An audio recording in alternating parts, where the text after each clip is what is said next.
I'm curious how many views this video is going to get because the market was so quiet, but it's probably one of the more important videos. It's going to be shorter than usual, okay? But we're going over some pretty crazy charts that I found. Not only me, but also some charts that another trader, Northmantrader, pointed out too. And I want to just go over his discovery because it is pretty amazing what he called out here. So we're going to be going into that.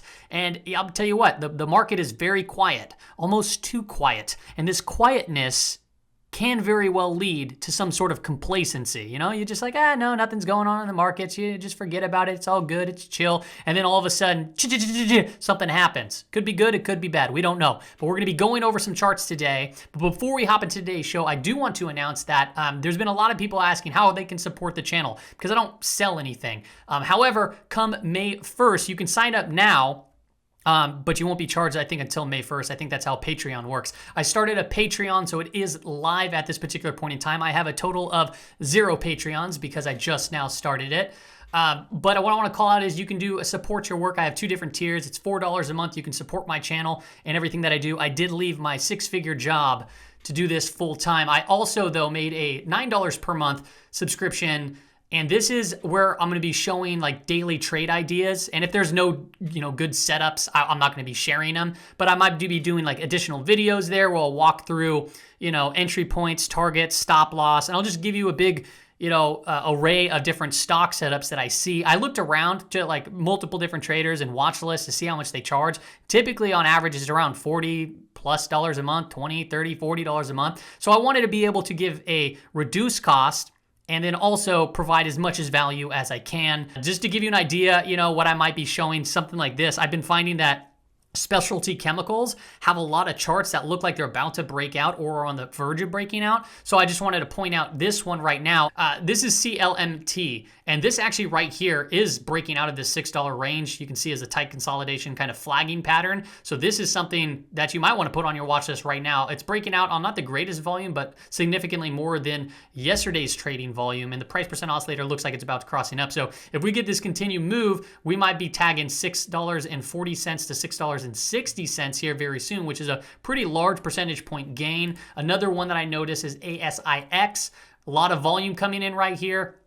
Tight channel that it's been within, so it might be trying to break out of this previous $30.50 range, which could be a good entry point. It's already moved 4.52% on the day. And then what I posted on Twitter was MOS. I posted that this was my only position that I'm in right now. I've been pulling back on the trades just because of this current environment. I haven't been seeing much, but MOS is one that I have my eye on. We have a lot of volume coming in. I do think that earnings is coming out for them in just like May 3rd or something like that. I can't recall the date right now, but I do like how it's breaking out of this $35 range on some high volume. So I'm going to be keeping an eye on this trade that I currently have. So let's go ahead and just hop into today's show so we can walk through all the rest of these charts.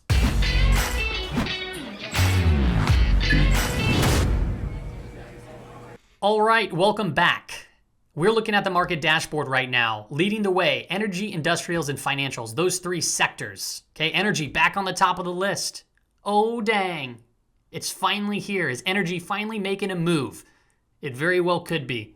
I guess we'll continue to monitor that. Now, what's down towards the bottom? Utilities, which typically means, okay, that's more of a risk off, type of play there. So people that are more fearful of the markets or the market's starting to move down, you typically see consumer staples and utilities take those top spots.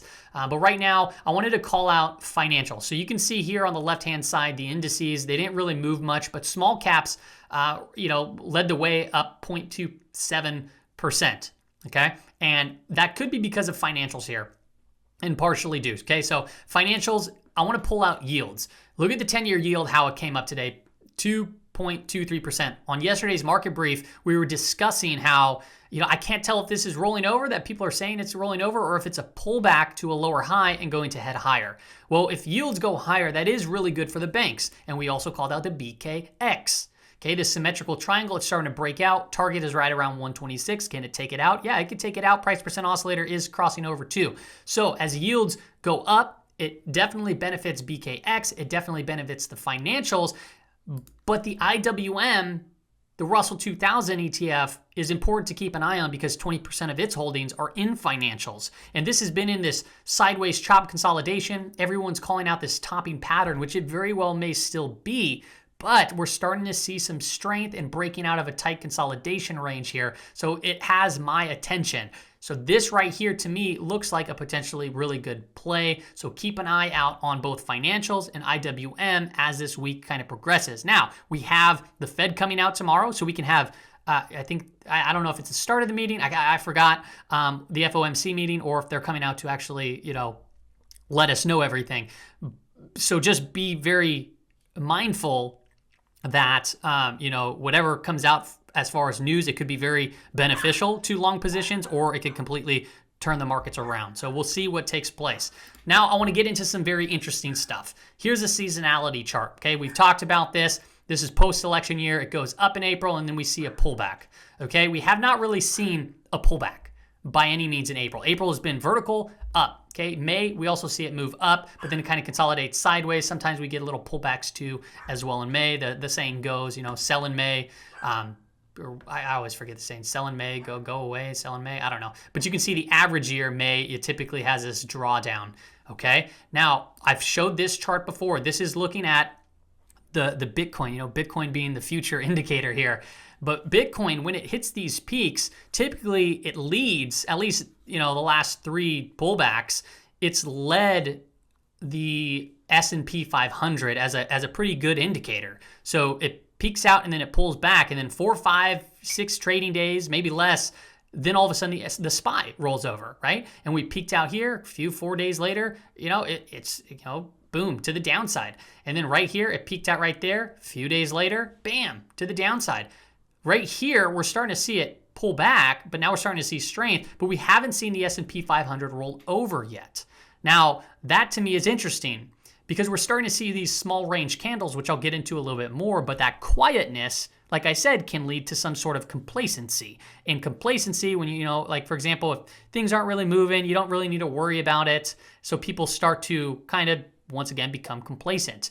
And that could be not a great thing for these small range candles. However, they're, it's not like it's selling, it's not like it's going up. So we need to be just cautious of that current environment and this chart. Now, from a daily perspective, this is where it gets pretty interesting, and I want to show you the chart that Northmantrader, actually, it's a little bit different than Northmantrader. I charted it slightly different. His way is probably significantly better, but I'll show you my way, how I'm looking at it. I'm looking at the daily S&P 500 right now. This is what we've been looking at, these small range candles. This is what we're talking about. It's just kind of grinding right here. April 26th, we eked out a little all-time high.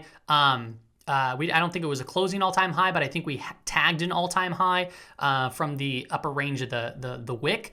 But right now, it's just really complacent on a negative divergence, and I want you to pay attention to the price percent oscillator, how it's relatively flat to crossing over a bearish crossover, okay? So now let's go ahead and take this to 2010. Look at 2010. Wait, first off, let's just flip back to right now, and then 2010. Right now. Now, what I want you to pay attention to is right here is April 26th. Right here is April 26th, okay? So what he called out was April 26th eked out that all-time high on a negative divergence, okay? That line is April 26th, right at the top end of this kind of resistance range. Very similar type pattern comparatively to 2010. So just very interesting price action and just awareness right here. And if you look here, the negative divergence on the RSI, and then this flatness right here taking place in the price percent oscillator to crossing over to bearish. So, and we're talking the same dates, other than the year, right? So April 26th, it hit that high, and then we saw it pull back. It became complacent, and then we saw a pretty big rollover. How big of a rollover? This was around a 10% correction. Okay, then we bounced, we cracked through that megaphone pattern, and then we bounced up, retested, and then we headed a little bit lower, and then eventually, obviously, we went higher. Okay, so I wanted to just call this out because I thought it was just a great, I guess, just great discovery on his part to see that April 26th eked out that all-time high. We had the negative divergence, and we were in a very similar type pattern. Now, if you remember right around this range and this range, we had very similar conversations of these small range candles kind of grinding higher, and it took its time to eventually roll over. Now, the bulls still have full control right here. Just be very aware that one, from a seasonality perspective, we typically see a pullback. Two, from the Bitcoin perspective, if this holds true, we can very well see a pullback here right around now, that would be the indicator for. And then we also have that 2010 script that is very, very similar to the pattern that we're currently seeing play out right now. So not to really instill, put fear into people's eyes. This is more to really just make them realize that we are grinding up on a level of resistance. We have extreme overvaluations in various stocks. And then on top of all of that, we have overextended moves really across the board from different time frame perspectives, looking at monthly Bollinger Bands or even disconnects from 5 EMAs. So it's just very important to kind of just be aware of all of that stuff. It doesn't mean that the market can't rip higher and continue to melt up. I, for one, think that we still have that possibility to push higher and higher. 40 to the upper Bollinger Band, which I don't have on the chart, but it was right around, I think, 4250. Was right where the upper Bollinger Band was on the S&P 500. Now, from a 15-minute perspective, I want you to just notice this volatility. It's just complete sideways, which is just very calm. And then you can see the price action is very calm. We had a slight sell-off here in the last 15 minutes, but nothing has broken this channel yet. So, nothing has changed really from yesterday. So if you want to revisit that video of what I talked about as far as, potential ideas around trading, we have resistance at 418.25 and we have support right around 416.75. And then from a VIX perspective, I want to just continue to reiterate, we're right around the 20-day moving average. Which is in the middle of the Bollinger Bands. We did break out of this falling wedge, and we've been very, very tightly contracting. So you can see these Bollinger Bands pointing inwards. And when we get these very, very tight consolidations, it typically can lead to some explosive moves. So we'll continue to monitor that, right? So we had this tight consolidation here, explosion, tight consolidation, explosion. Got tighter, and then we had that explosion. So we're right there in the center. They continue to contract. It's something to very, very much keep an eye on. All right, everybody, that's all I have for you on today's video. So to wrap up to the conclusion section, there are some good sectors that look like they are performing. For one, I'm seeing some really good setups in specialty chemicals, which is basic materials. Now, if you remember from previous videos on a relative strength, we were looking at industrials and basic materials. So that's, a good focus to have your eye on. But financials right now are kind of perking up. They're breaking out. You can see, like I said, the BKX, it's breaking out. Is it a false breakout? I don't know. But yields are kind of pointing up right now, which is a good sign for the banks. And we're seeing the strength here in financials kind of creep up. So to me, the IWM, 20% of its holdings are in financials. It was the strongest performer today. It could be a very good setup. We have the IWO on top of that. So there's just a lot of things to consider while you're approaching the market in various stocks. Just make sure that regardless of everything, that you have stop losses in place, that you're practicing positioning sizing, and that you don't, over leverage yourself to the point where if we do have, a 2010 script, this doesn't completely damage you right here, because it does. I mean, look at it was an aggressive fall, and we could very well see something similar happen. So you just need to be aware that, it is possible. Stocks don't always go up. They can fall. So just be careful out there. That's all I got for you. See you later.